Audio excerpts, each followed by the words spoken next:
Well, heck. No tile fairy came in last night.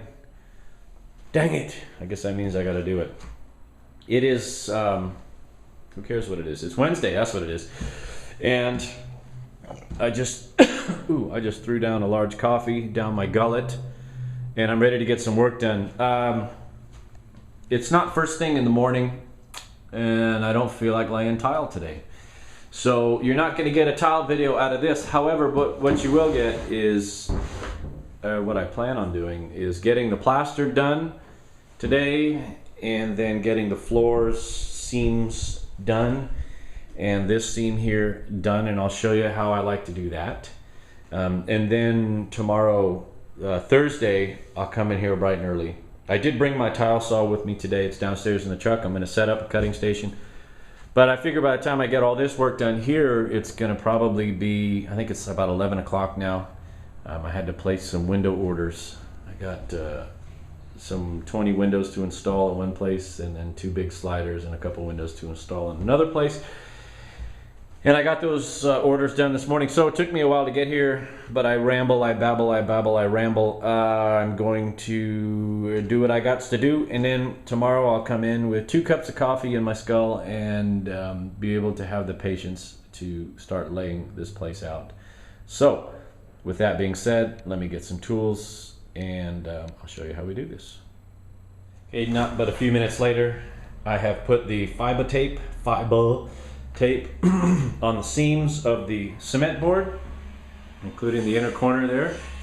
That fiber tape is specific to cement board. It's actually a pretty heavy gauge nylon or fiberglass, whatever crap they put in there, versus this stuff for the drywall. And then, so, hold on. He's building a garage next door, and all they do is make noise all day, these damn construction guys. So I waffle back and forth about doing this seam stuff. I've laid plenty of floors without putting this fiber tape in the seams, and I've never had a problem with tiles popping, and it's been many years or many tenants later. It really adds very little cost to the job. I do it now. I do it all the time now. Just because the older I get, the less I like doing callbacks. And while I've never had a callback for tile popping off a floor because the seam is moving, you know, for a few extra bucks, I don't know, maybe you real tile guys could give me a heads up on the fiber tape, but it's something I do. My seams are really tight anyway, so there's not like there's a lot of mud getting in between there. I could see if I had some gaps to bridge, that might come in handy, but I don't know. But I do it anyway.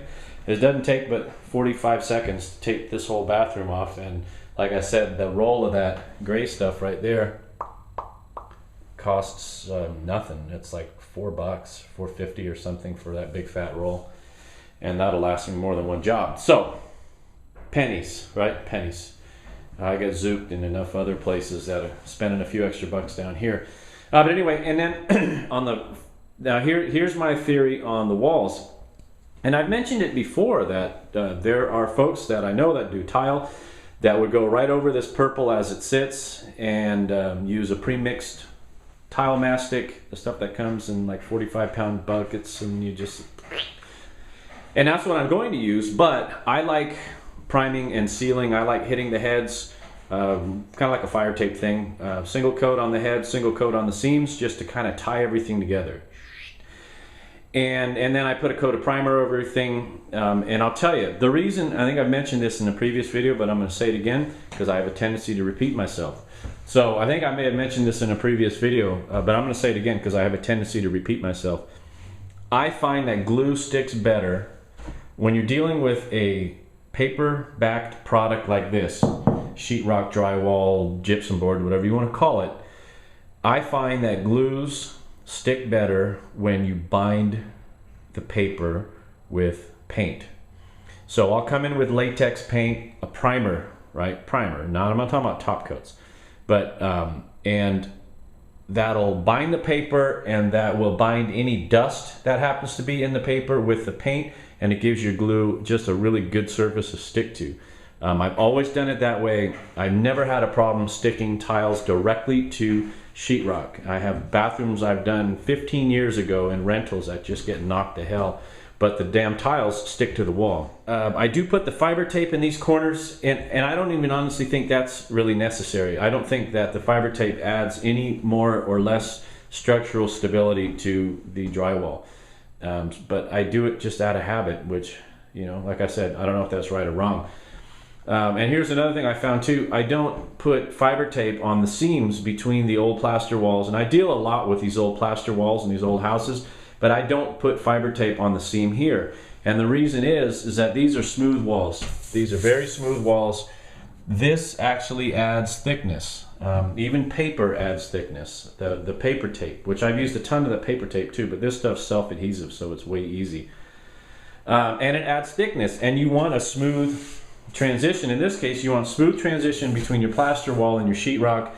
And if you've ever sanded the mud that goes over this and you sand too thin, you start seeing that checkerboard pattern coming through your mud, and then you got to skin it out again because this adds thickness.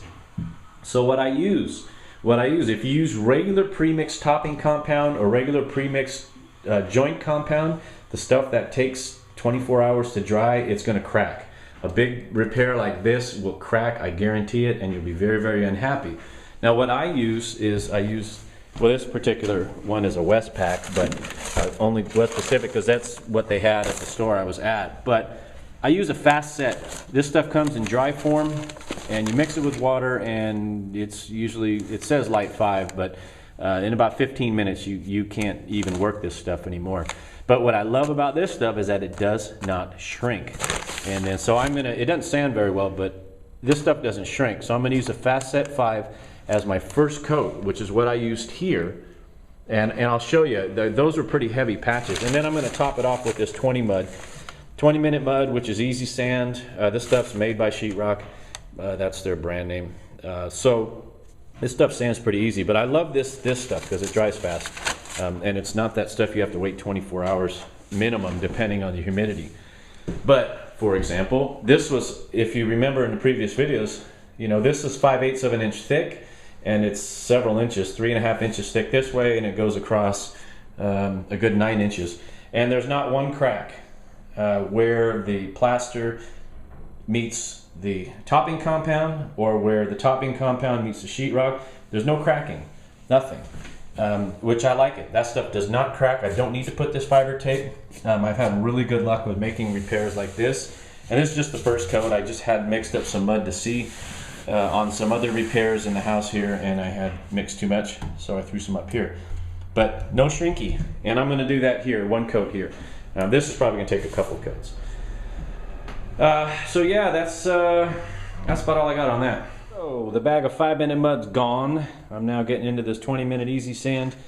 This material is a finer grade than that. So this smooths out nicer than the 5-minute mud on initial application, and it definitely sands easier than this stuff. However, neither of them shrink, but that one you can build up really fast. And that's the nice thing about using these dry set materials, is that they cure up pretty quick, and you can put on 2, 3, 4 coats of this stuff and build it up, and there's no shrinkage. He had shrinkage. No, there's no shrinkage. What am I talking about? There's no shrinkage. So you can build up several layers on top of each other, and you won't have cracking pretty quickly. I'm gonna have, on this part here, I've got one coat of hot mud, 5-minute mud. There's one coat of 20-minute mud on it right now. I'm going to let that set for about 20 minutes, and I'm going to come back and hit it with one more coat of 20-minute mud. And if anybody watches my videos that does body work, same principles apply. The smoother you lay it on, the less sanding and work you have to do in the long run.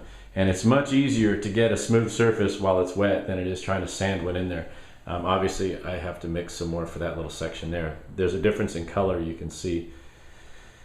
This 5-minute mud dries much whiter. It's much more bleached. Not that that makes a difference in anything. So I don't think I mentioned this earlier. I don't remember if I did or not yet. But doing these corners, I like doing them because it gives you a good surface for your glue to grab a hold of, a level surface for your tile.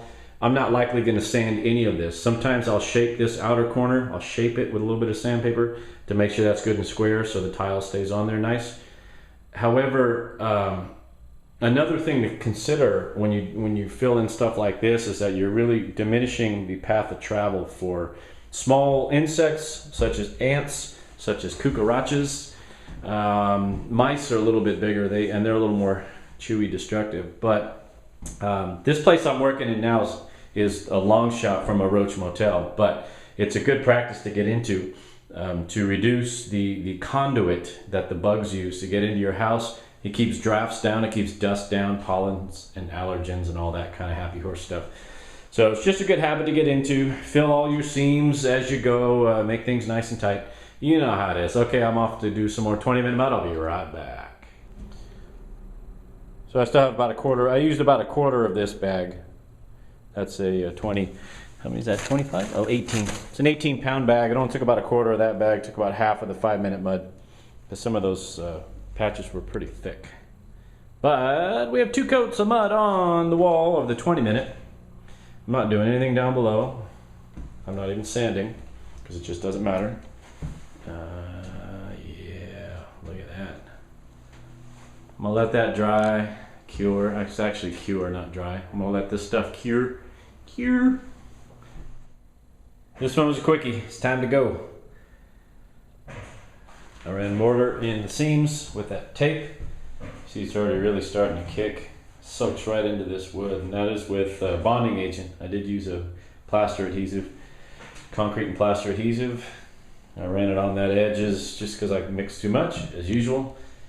Wait for this stuff to cure. I just skinned this one out a little bit because it had a low spot right there. I put another coat of 20-minute mud as well as this corner, even though the majority of that, the wainscot's going to come up here, and it's going to kind of come up and across the top. So I'm not sure exactly how much is going to be actually seen, but excuse me. A lot of pollen in the air today here. Windy and sunny, and everything is puffing out in pollen. There you go, there you go. So I'm gonna bail. I'm gonna let this stuff kick overnight. Today's Wednesday. I just got off the phone with a buddy of mine who's driving back to 10OC. He came out here for a visit, spent a little time, not as much time with me as he would have liked, but he came out to see his family, and he's driving back to 10OC. And he's stuck in Laramie, Wyoming, in a snowstorm. It's like 2 degrees out there, and he's just stuck at a truck stop, closed the highway. It's crazy, man, middle of April. All right, well, hopefully a tile fairy will show up tonight and whip this thing out, and I'll come in tomorrow and I'll dance a happy dance. Yeah, that'll happen. All right, I gotta run. See you.